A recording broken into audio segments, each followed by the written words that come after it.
하나님이 기가 막히게 여러분의 삶을 이끄시고 연약함을 강함으로 바꾸시고 악함이 있다면 선함으로 바꾸시며 오직 그분만 영광 받으시는 여러분의 2020년 될 줄로 믿습니다. 여러분, 이제 제가 얼마 전에 그 라디오를 제가 즐겨 듣는 라디오 프로그램이 있습니다.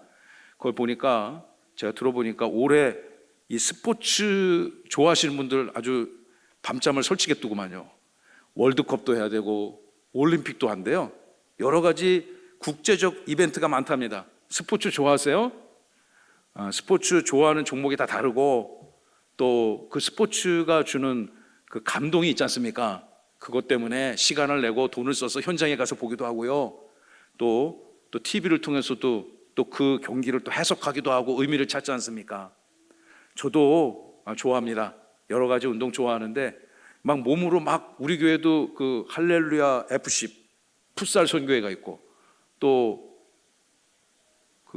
우리 이은영 집사님이 회장 돼서 만드는 게 있는데 갑자기 생각 안 나네. 골프 이렇게 파크 골프 하는 동호회도 만들어도 되냐고 얼마 전에 물어보시더라고. 얼마든지 만들려고 그랬습니다.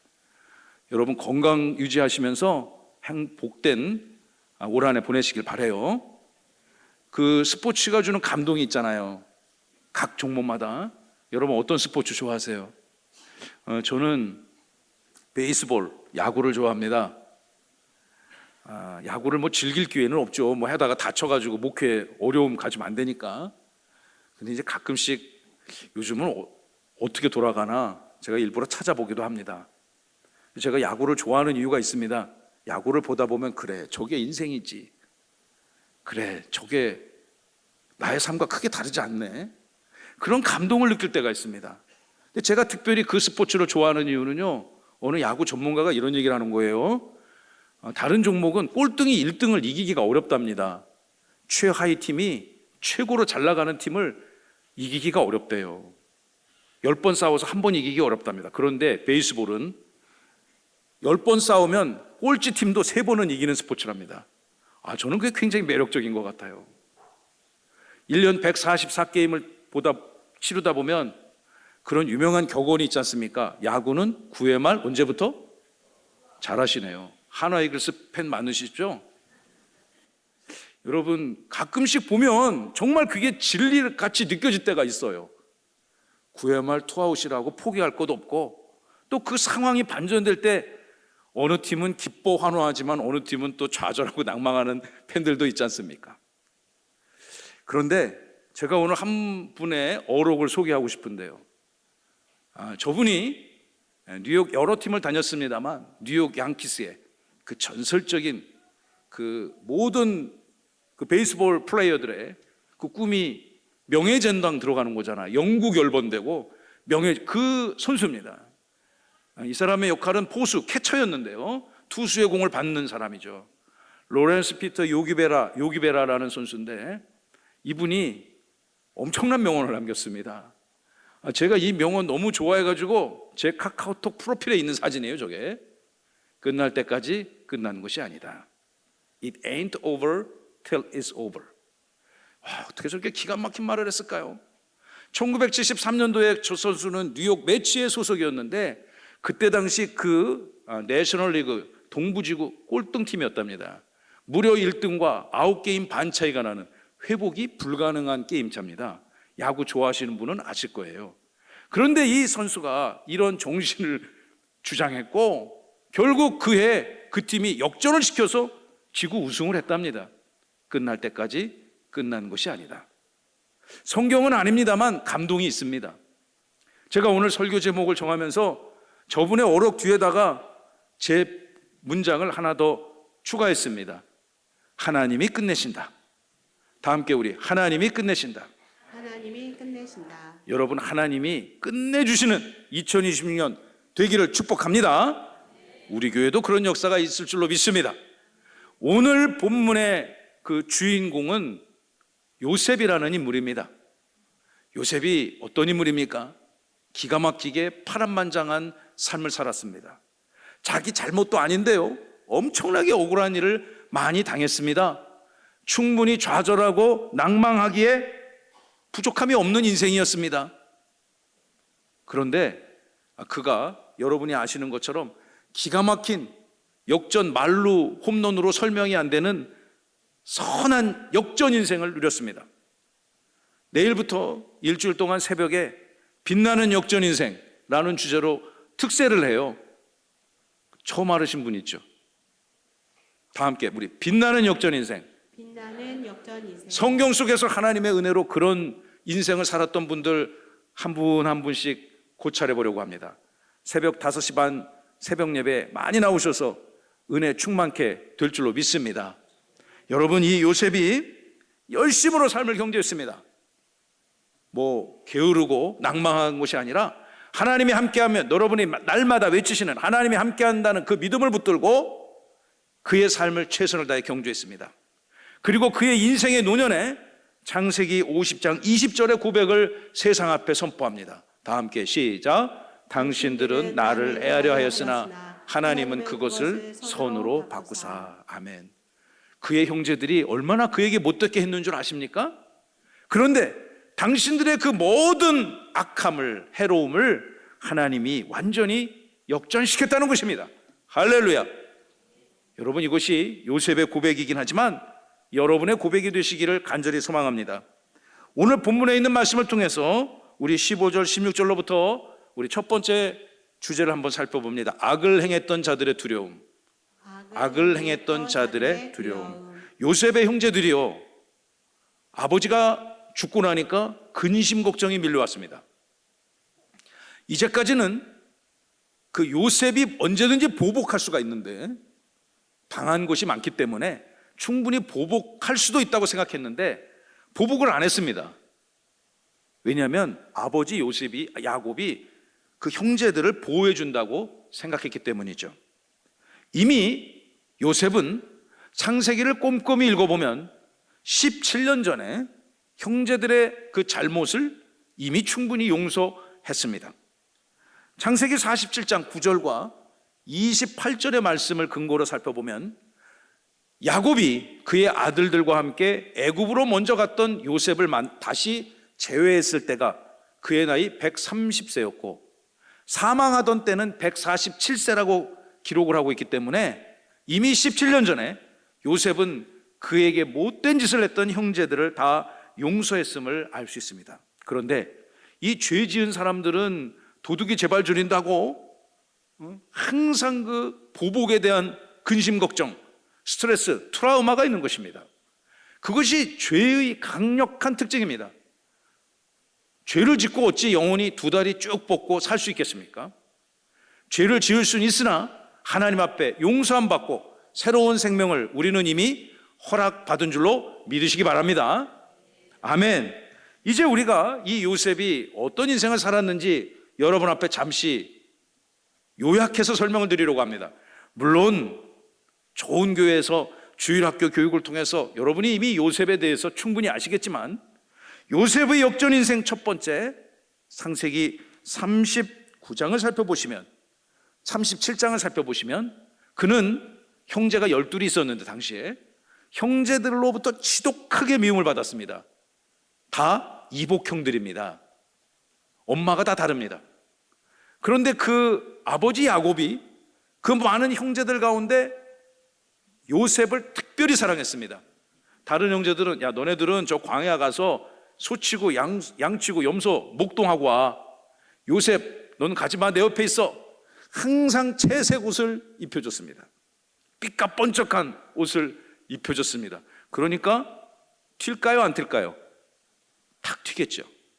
저는 요셉이 채색 옷을 입었다는 것을 볼 때마다 과거 저의 시골에서 같이 학교 다녔던 친구가 생각납니다. 이제 그 강원도에 있는 작은 중소도시인데요, 저는 시골 지역에 살았습니다. 저희 아버님이 학교 선생님이셨기 때문에 이렇게 크게 뭐 부유하지는 않았지만 그래도 집을 하나 갖고 살고 있었어요. 그런데 그 도심 중간에 강이 흐르는데 강 저쪽에는 좀 부유층이 살았습니다. 근데 그쪽에서 살던 그 제 친구 하나가 아버지가 양복점을 했어요. 요즘은 다 기성복이 잘 나오니까 기성복 입지만 그때만 해도 이 재단해 갖고 이렇게 맞춤형 그런 샵이 있었지 않습니까? 제 친구의 아버지가 그런 일을 하셨어요. 그러니까 그 아들이 얼마나 귀합니까? 항상 학교 올 때 당신께서 직접 이렇게 재단에서 맞춤 입고 넥타이 탁 매고 번쩍번쩍한 구두 신고 학교를 보냈습니다. 근데 대부분의 친구들은 아버지가 농사이거나 농사를 짓거나 그렇기 때문에 그런 채색 옷을 입지 못했어요. 확실히 튀더라고요. 요셉이 아마 그렇게 살았는가 보다. 그러니까 형제들은 그를 미워할 수밖에 없었습니다. 창세기 37장을 보면 형제들로부터 결정적인 미움을 사게 된 계기가 있었는데 요셉의 꿈과 관한 이야기였습니다. 요셉이 꿈을 꾸니까 형님들 다 모이시오. 내가 꿈을 꿨는데 너무너무 생생해. 이 꿈이 들어볼래요? 형들이 다 내 앞에서 코를 박고 엎드려 절하고 있더라. 이런 얘기 들으니까 그 이복 형들이 1번 넌 잘 될 거야. 응? 축복했을까요? 저런 그냥 괘씸한 나쁜 놈 때려주고 싶었을까요? 1번, 2번. 그렇죠. 그게 인지상정이에요. 형제들의 지독한 미움을 샀습니다. 얼마나 미움을 샀는지요. 결국 요셉을 죽여버려야 되겠다, 이런 악함까지 이르게 됐습니다. 그런데 그 중에 한두 형제가 우리 죽이지는 말자. 응? 왜 우리가 살인까지 하냐. 차라리 이 어린 녀석 저 멀리 팔아버리자. 그럼 우리가 안 죽인 거니까 가서 노예로 살다가 어떻게 돌아올 수 있겠어. 애굽으로 사막을 넘나드는 대상들에게 팔아버렸습니다. 요셉 입장에서는 죽을 뻔하다 살아난 거죠. 그러나 그 이후의 말씀들을 계속 우리가 읽어보면 39장을 보시면 여러분, 이 사람이 요셉으로 팔려가서 노예로 팔려가서 당시 애굽의 최고 고위 공직자 보디발 집안에 노예로 들어갑니다. 그런데 신분은 노예지만 말이죠. 그의 정치적 신분은 노예지만 잘생겼거든요. 그리고 아주 일을 똑부러지게 하거든요. 보디발 장군의 즉각적인 신임을 얻어서 그 가문에, 그 가정에 집사, 총무로 들어갔습니다. 잘 나갔죠.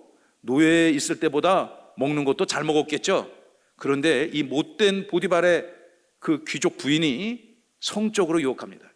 엄마도 보고 싶고 고향도 그립고 또 가족의 사랑이 그리운 그 젊은 청년을 탐했습니다. 그래서 결정적인 그 순간이 창세기 39장에 기록되는데요, 39장 5절에 요셉이 남겼던 기막힌 어록입니다. 우리 두 번째 줄 다 함께 시작. 그런즉 내가 어찌 이 큰 악을 행하여 하나님께 죄를 지으리까. 그 달콤한 유혹을 단번에 거절하면서 내가 하나님 앞에 죄를 지을 수 없다. 어린 나이지만 그에게는 야훼, 여호와 하나님 신앙이 있었다는 거죠. 이 어린 요셉이 이 엄청난 유혹을 극복한 대가는 혹독했습니다. 성폭행 미수범으로 몰려가지고 온갖 죄를 뒤집어쓰고 그가 차디찬 감옥에 가게 됐습니다. 그 감옥에 가서도 그는 탁월했습니다. 얼마나 억울하고 속상했겠어요. 노예로 팔려온 것도 억울하고 또 형제들한테 그런 버림받음 당한 것도 속상하고 자기는 아무 죄도 없는데 지금 감옥에 죄인이 되었으니 얼마나 속이 상하겠습니까? 그러나 그곳에서도 하나님의 은혜를 입었습니다. 애굽의 귀한 고위공직자 대신들을 만나게 되었고, 특별히 계속되는 창세기 말씀을 보시면 술 맡은 관원의, 슬라이드 계속 띄워주세요. 술 맡은 관원장의 꿈을 해석해 주므로 그가 다시 복직되는 그런 곳에 기여를 하게 되죠. 그런데 이 사람이 말이죠, 복직되면 너 도와줄게 약속했는데 자기 삶이 편해지니까 새까맣게 잊어버렸습니다. 이제 애굽의 바로가 등장합니다. 최고 통치자가 꿈을 꿨는데 꿈이 싱숭생숭하고 무슨 꿈인지 도무지 헤아릴 방법이 없습니다. 그러자 이 술 맡은 관원이 수년 전에 감옥에서 만났던 그 젊은 청년, 가나안 출신의 이스라엘 유대 청년이 생각났습니다. 그를 천거했습니다. 그가 와서 바로의 꿈을 들어보니 해석을 해줍니다. 바로 왕께서 꾸신 꿈은 앞으로 이 애굽 땅에 7년 동안 풍년이 임할 것이고, 풍년이 끝난 다음에는 엄청난 대흉년이 임할 것이니 바로 왕께서는 그 시대를 대비해야 될 것입니다. 그리고 이럴 때는 이렇게 하시면 됩니다. 꿈을 해석한 것을 넘어서서 하나님이 그에게 지혜를 주셔서 대비책까지 만들어 주셨습니다. 그러자 바로가 네가 딴 사람 안 시킬 테니까 네가 해. 즉각적으로 죄인의 신분에서 총리 대신 프라임 미니스터 엄청난 지위에 올라가게 된 겁니다. 그의 개연 예시와 꿈 해석대로 7년 풍년이 마친 다음에 엄청난 흉년이 들어왔고, 그 시대를 대비했던 요셉은 애굽 사람들뿐만 아니라 이방의 많은 민족들도 찾아와서 식량을 구하고 나눠주고 선정을 베푸는 지도자가 되어졌습니다. 오래전에 그의 형제들, 애굽으로 형제를 팔았던 그 형들도 먹을 것이 없어서 아버지 야곱의 허락을 받고 식량을 구하러 애굽 땅을 찾아왔어요. 그들은 어떻게 자기가 버렸던 그 형제가 애굽의 총리 대신이 될 거라고 누가 생각할 수 있겠습니까? 그러나 요셉은 단번에 그의 형제들이 찾아왔음을 알게 됐습니다. 수많은 스토리들이 42장부터 42장 9장까지 기록되어 있는데 형제를 이미 요셉은 용서했습니다. 그리고 야곱과 그의 아버지와 형제들이 애굽으로 이주해서 편안하게 삶을 살았고 17년이 지났습니다. 그리고 그 야곱이 147세 일기로 하나님 앞에 부름을 받았습니다. 그러니 오늘 본문 15절이 이해가 될 줄로 믿습니다. 15절 다 함께 시작. 요셉의 형제들이 그들의 아버지가 죽었음을 보고 말하되 요셉이 혹시 우리를 미워하여 우리가 그에게 행한 모든 악을 다 갚지나 아니할까 하고, 요셉의 형제들이 말이죠, 그 배다른 형제들이 야 이거 다 모여봐, 이 아버지 돌아가셨으니 아버지가 계실 때는 요셉이 저 권력을 아버지가 그래도 막아줬는데 아버지가 돌아가셨으니 이거 언제든지 우리가 죽어도 아무 이상할 게 없는 상황인데 우리가 이걸 어떻게 하면 막을 수 있을 것일까? 그러면 어떡하겠어요? 가서 잘못했다고 지금이라도 싹싹 빌어야 되지 않겠습니까? 그것이 순리겠죠. 하나님에게 살려달라고 매달려야 하지 않겠습니까? 여러분, 그런데 그들은 모여서 또다시 공모를 합니다. 어떻게 모의를 할까요? 우리 계속된 본문 16절을 보시면 요셉에게 이런 말을 전하자 합의를 합니다. 요셉, 당신의 아버지, 우리 아버지기도 하죠? 야곱입니다. 아버지께서 생전에 계셨을 때 다음과 같이 말씀하셨는데 아버지의 유언을 당신에게 전합니다. 17절, 너희는 이같이 요셉에게 말하라는 것입니다. 너의 형들이 내게 악을 행했지만, 이 스피커가 누굴까요? 아버지 야곱이죠. 아버지는 이미 죽었습니다. 아버지의 유언을 대신 그 형제들이 전달하는 장면입니다. 이제 바라건대 그들의 허물과 죄를 용서하라. 과거 일을 덮어라. 당신 아버지의 하나님의 종들인 우리 죄를 이제 용서하소서 하며, 요셉이 그 얘기를 들으니까 눈물밖에 안 났던 것 같아요. 꼬이꼬이 울었습니다. 제가 이것이 사실인지 검증해 보고 싶어 갖고 여러분 잘 아시겠지만 창세기를 두루두루 다시 꼼꼼히 지난 주간에 읽어봤습니다. 제가 내린 결론은 야곱이 이런 유언을 직접적으로 했다는 정황 증거가, 실제적 증거가 있을까요? 없을까요? 없습니다. 제가 보기에는 거짓말을 했을 유언을 없던 유언을 조작했을 가능성이 오히려 많은 것 같아요. 왜냐하면 우리가 읽은 본문을 쭉 세세히 살펴보면 이미 야곱이 그의 모든 형제들을 다 불러놓고 각각의 축복 선언을 다 합니다. 그리고 야곱의 노년을 요셉이 지켰기 때문에 요셉에게 특별히 할 얘기가 있다면 직접 했겠죠. 굳이 형제들이 이렇게 요셉을 찾아가 야곱의 또 다른 유언을 전할 이유가 없을 것 같아요. 앞뒤 성경 컨텍스트 맥락을 살펴보았을 때. 아무튼 요셉은 그러나 이미 17년 전에 그들을 용서했기 때문에 그들을 받아들인 것입니다. 저는 죄는 그런 것 같아요. 신년 첫 주부터 죄의 본질에 대해서 말하기가 좀 그렇습니다만, 여러분, 죄는 지을 수 있습니다. 그러나 하나님이 우리를 용서해 주셔서 거룩한 주의 백성으로 삼아 주셨음을 믿으시기 바랍니다. 여러분이 살아가는 삶의 현장에도 크고 작은 죄의 이슈들이 생길 수 있습니다. 그럴 때 우리 어떻게 해야 될까요? 즉시로 하나님 앞에 돌아서 죄를 회개하시고 고백하며 용서함 받으시고 평안을 누리시기를 소망합니다. 여러분, 이제 이렇게 요셉이 이러한 상황 속에서 어떤 의사결정을 했을까요? 19절 말씀, 이제 19절 20절이 굉장히 중요하니 여러분 말씀에 좀 더욱더 창념하시기를 축원합니다. 둘째, 시작. 하나님의 주권을 인정하는 역전 인생 요셉. 요셉은 그동안의 모든 풀 스토리들을 다 알고 있습니다. 이미 그는 용서했습니다. 창세기 45장 5절의 본문을 보시면 당신들이 나를 이곳에 팔았다고 근심하지 마십시오.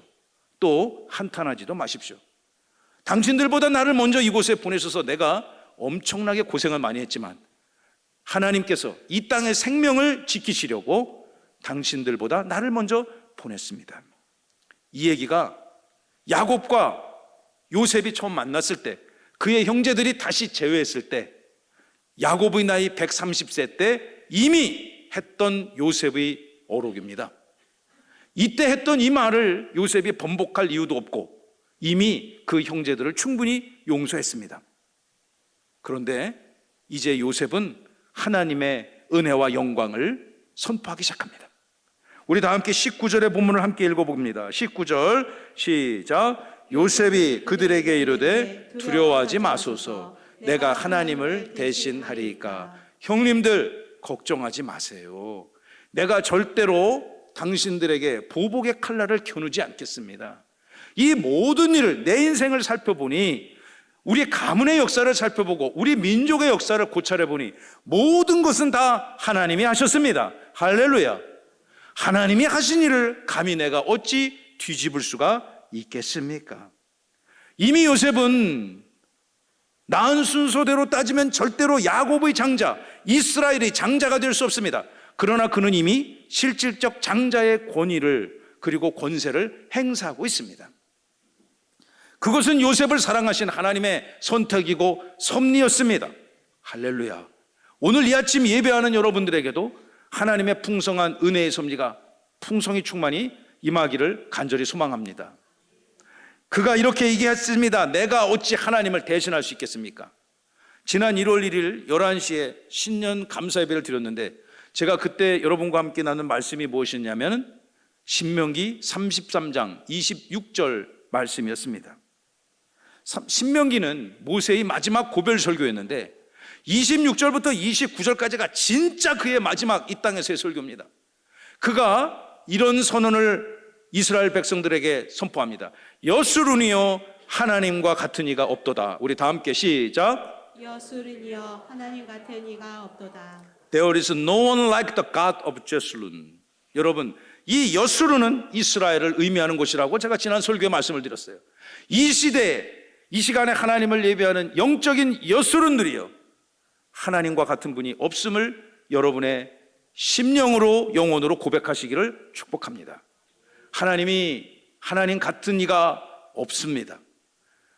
이 온 우주 만물 천지를 창조하신 분도 오직 하나님이시고, 여러분들을 죄와 사망의 권세로부터 해방시키시고 생명과 성령의 법의 지배를 받는 하나님의 자녀로 복을 주신 분도 하나님이심을 믿으시기 바랍니다. 여러분의 생업을 경영하게 하신 이도 하나님이시고, 여러분의 귀한 사랑하는 이웃들, 가족들, 배우자, 또 자녀들을 주신 분도 하나님이십니다. 이 땅의 세종명성교회를 하나님의 백성들로 하여금 건축하게 하셨고, 이 신년 첫 주일을 예배할 수 있고 영광 받으신 분도 오직 하나님 한 분 외에는 없음을 믿으시기 바랍니다. 저는 이것이 신년 첫 예배를 드리는 여러분들의 강력한 신앙의 고백이 되시기를 축원하고 축복합니다. 모세도 이것을 노래했습니다. 신약 성경을 보시면 바울도 하나님 같은 분이 없다고 노래했습니다. 그들의 노래가 진리이고 선함이라면 오늘 이 시대를 살아가는 세종명성교회 사랑하는 성도 여러분들의 고백이 또한, 찬송이 또한 신앙 고백이 되어야 될 줄로 믿습니다. 마지막 대지 우리 20절 본문 꼭 여러분 가슴에 신비에 새기시길 바랍니다. 셋째 시작. 해를 선으로 바꾸어 구원을 이루신 하나님. 20절 말씀을 암송하시는 은혜가 있기를 바랍니다. 20절을 읽겠습니다. 당신들은 나를 헤아려 하였으나 하나님은 그것을 손으로 바꾸사 오늘과 같이 많은 백성의 생명을 구원하게 하시려 하셨나니. 아멘. 여러분, 요셉 인생의 고난이 만만치 않았습니다. 얼마나 억울했겠어요. 죄도 없는데 죽을 뻔하고요, 죄도 없는데 채색 옷 입다가 노예가 됐습니다. 한 번도 여인을 부정하게 탐한 적이 없는데 감옥 갔습니다. 수십 년 감옥에서 고생했습니다.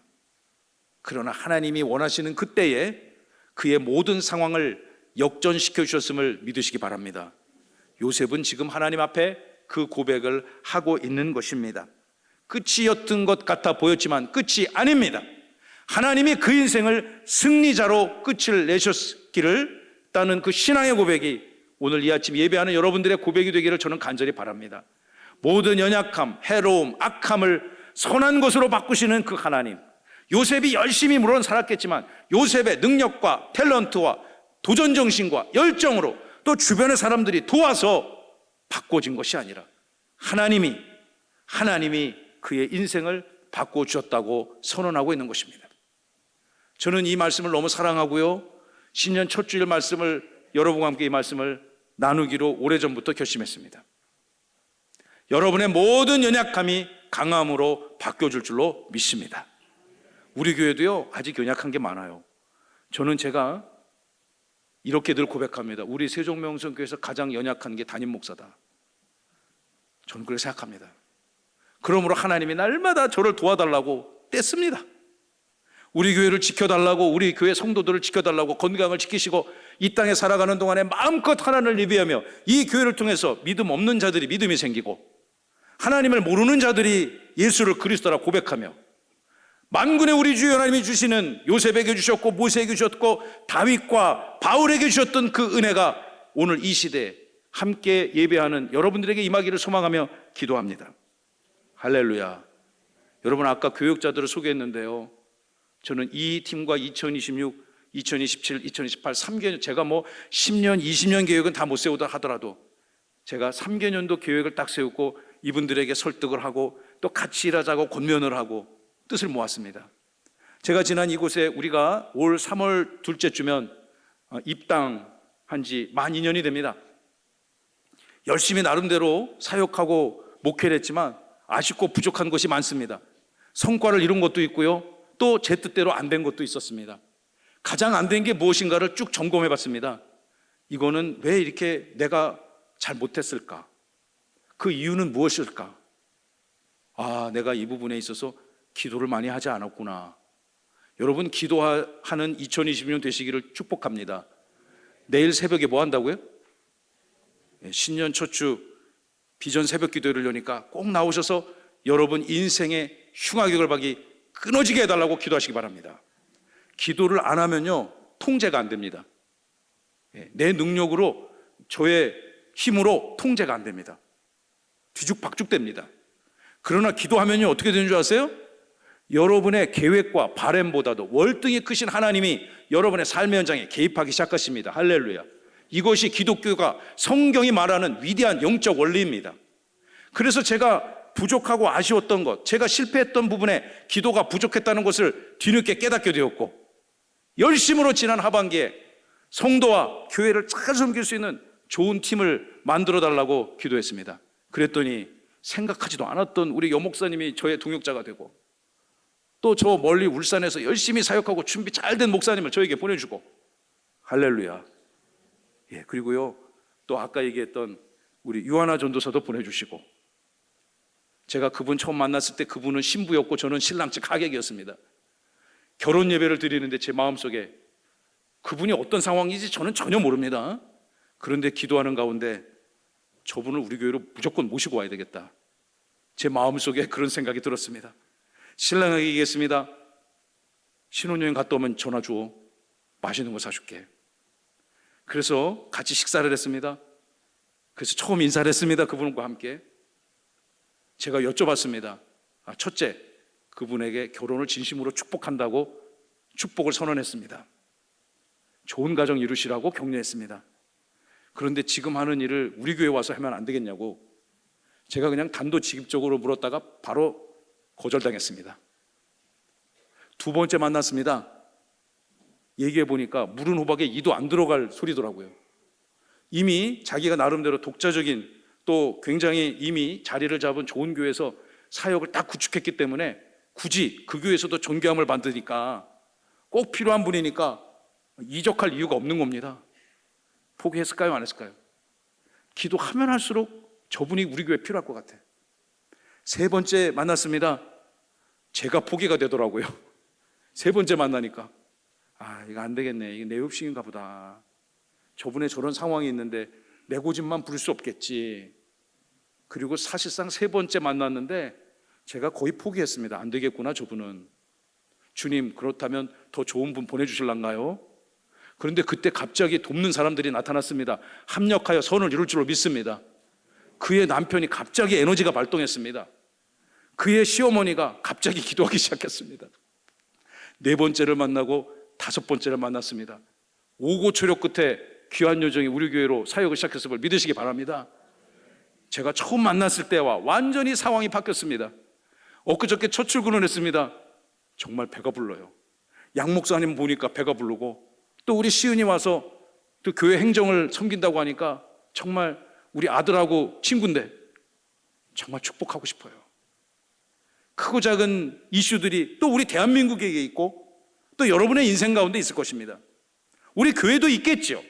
그러나 하나님을 믿고 의지하고 예배하며 그분의 선하신 도우심을 구하고 간구하는 저와 여러분들에게 요셉과 같은 위대한 역전 인생의 꿈을 허락해 주실 줄로 믿습니다. 아멘. 그렇다면 여러분, 다시 20절 말씀을 보시면 하나님이 왜 그렇게 선한 백성들에게 선함으로 개입하여 주시고 그 요셉의 인생을 역전시켜 주셨을까요? 하나님의 본질적인 목적이 있습니다. 우리 두 번째 줄 읽어봅니다. 시작. 오늘과 같이 많은 백성의 생명을 구원하게 하시려 하셨나니. 할렐루야.